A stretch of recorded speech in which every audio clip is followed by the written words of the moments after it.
Hi friends, welcome back to my kitchen. Hope you're having a lovely Sunday. Today what I want to share about is how to sneak more vegetables into your meals, whether that is for yourself or if you have little ones.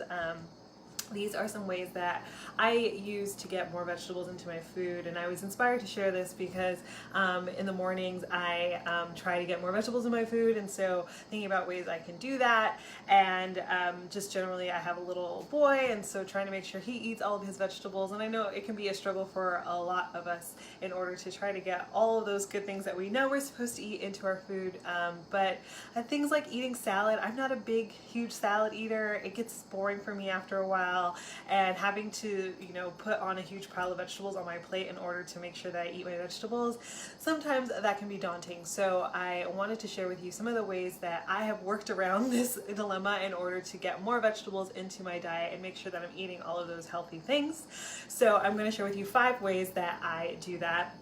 Please don't mind my bandages. I had a dishwashing accident, but yeah, if you see, I have some bandages on my hand. So the first one that I want to share with you, the first way that I use in order to get more vegetables into my meals is making pesto. So pesto traditionally is an Italian sauce, and it consists of basil, pine nuts, Parmesan cheese, and olive oil. So it's the traditional combination of ingredients, but it's really easy to adapt that into adding more vegetables to it. So for instance, this week I bought some beets and I used the green tops that are on the beets, and those, you can eat those, so you can eat the green tops that are on top of the beets. So I took those off the beets. Instead of tossing them and throwing them away, I ripped them off of the stem, and then I mixed them together with some Parmesan cheese. I had Parmesan cheese on hand at home, so this is a good one to keep in the refrigerator because Parmesan cheese lasts a really long time and you can use it in lots and lots of ways, so keep Parmesan cheese on hand. And then I didn't have pine nuts, but I had some sunflower seeds, so I tossed that in as a replacement, and then olive oil. So pesto is really adaptable. If you have olive oil and Parmesan cheese, which are easy to keep on hand because both of them last well, you can kind of cycle in other kinds of greens that you have. So if you have extra parsley or cilantro, or you have other kinds of greens like the beet greens or carrot tops. I've used the tops of carrots. If you buy the carrot and it has the stem still on it with all the greenery, you can use that. Or if you have just like a mixed greens, you can throw those in there. I've used arugula. And then for the nuts, it could be any kind of nuts. Hey Deanna, good to see you.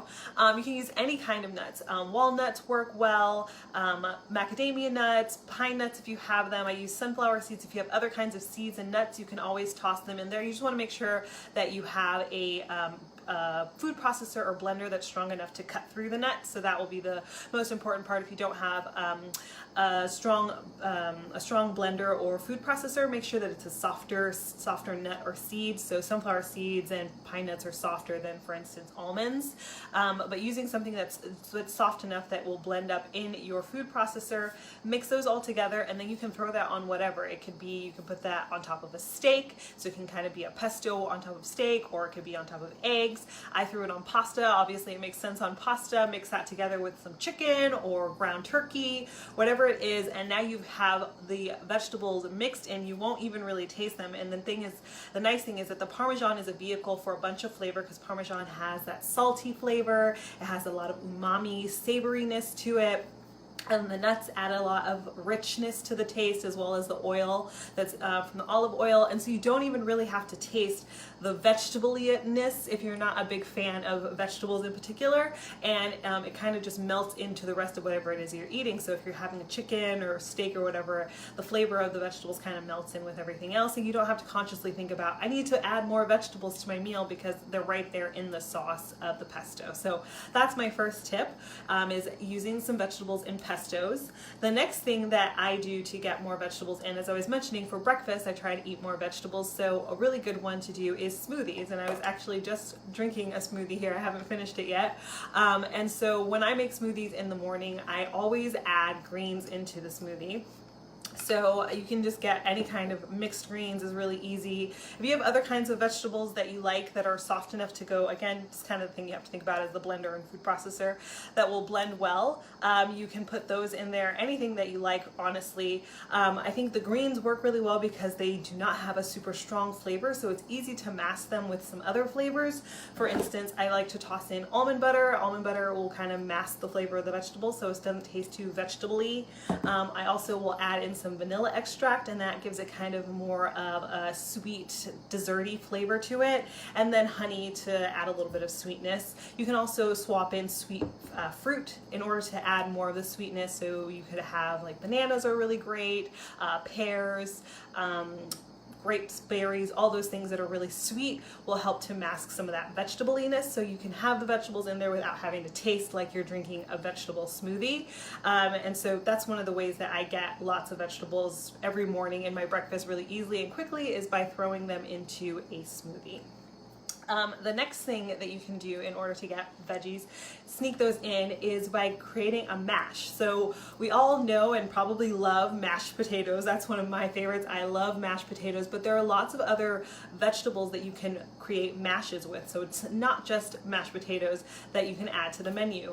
If you go to the store, there's things like celery root, which is another one you can do a mash with, rutabaga, parsnips, basically kind of any root vegetable that you find. Beets even you could do a mash with. Sweet potatoes obviously are another good one, but any of those. So this week I bought rutabaga, so we have rutabaga, and what I often do is I will either roast it or I will mash it, and it creates a wonderful side to lots of other dishes. So it tastes great if you're eating this on the side with meat, or you can do this as like kind of a puree that you add with like steak or something like that, and you can add lots and lots of flavor on top of the mash. So you can add like a garlickiness, like if you like a garlic mashed potato, you can cycle out the potato and put in the rutabaga, adding the flavors of garlic and butter and cream and all those other things that taste really good, but you can still make sure that you're getting the nutrients from the vegetable itself. So a mash is a really great way for you to sneak in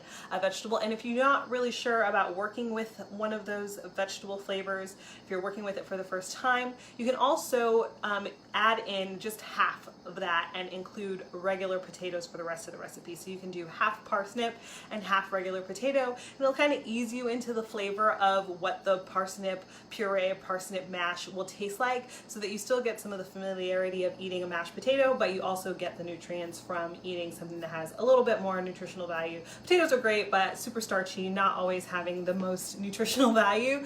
So you can add in something that has a little bit more. Even things like carrots, you can mix in like carrot with your mash.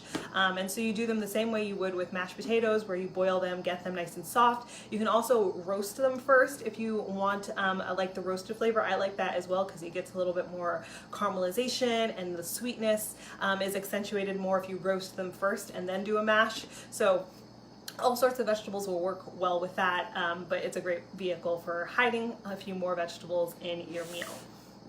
The next item that I do a lot with in order to incorporate more vegetables is meatballs.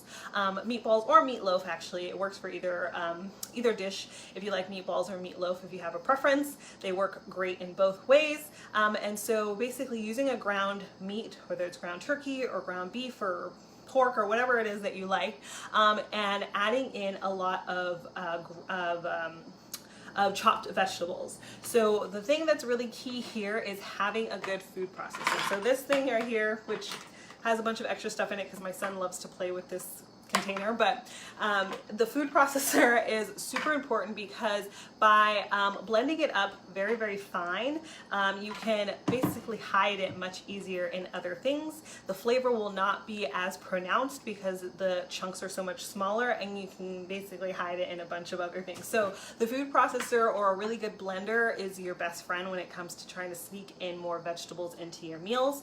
So with the food processor, I will throw in bell peppers, onions, onions, carrots, celery, all sorts of things. Anything that you have in the fridge honestly works well. You can put those all in here. Mushrooms are also another good one. Anything you have in the fridge, toss those in the food processor and blend them up until they're really fine. You don't want it to get too liquidy, but basically small, tiny little chunks.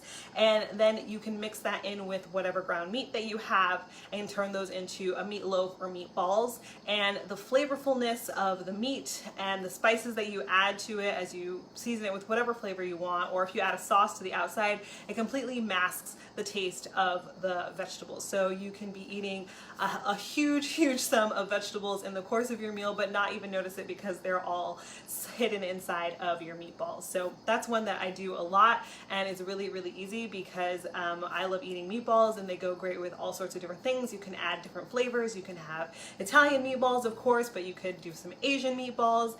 You can do a Latin inspired rendition of it. So you can add all sorts of different flavors, and so meatballs are versatile, and you can continue having them week after week without having the exact same flavor over and over again. So that's another one that I really enjoy and is a great vehicle for lots of vegetables.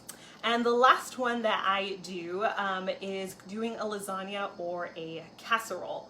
So this one, again, similar to how I do with the meatballs, I will blend up tons of vegetables in the food processor. So I do a similar combination probably as what I would do with meatballs, because those flavors are really aromatic and they work well in lots of dishes.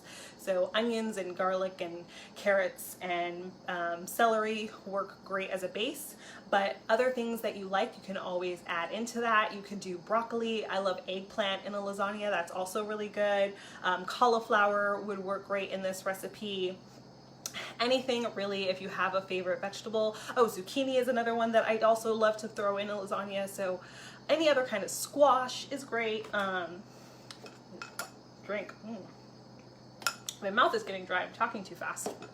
But any of those will work great in your lasagna. So all I do is I toss all of those in the food processor. So the zucchini, the carrots, all of that. I will blend it up until it's really fine, and then I will use that as a layer in my lasagna. So you would do like a layer of the vegetables, a layer of meat or meat sauce or tomato sauce, whichever you prefer if you have meat in your lasagna or not. And then usually I'll do some kind of a cheese layer, like ricotta cheese layer, and then the pasta itself, and then repeat.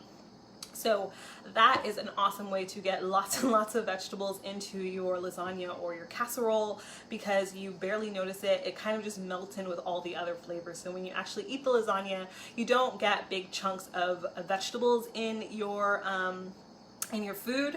So if you have little ones who don't like to see the vegetables, that's where the food processor is really a godsend, because they won't see the vegetables. All they will see is, you know, the final product, which just kind of looks like a hodgepodge mixture of ingredients, but it still tastes delicious because you have all those other flavors that are adding the richness to it, whether it's the ricotta cheese or you have the flavor from the tomato sauce.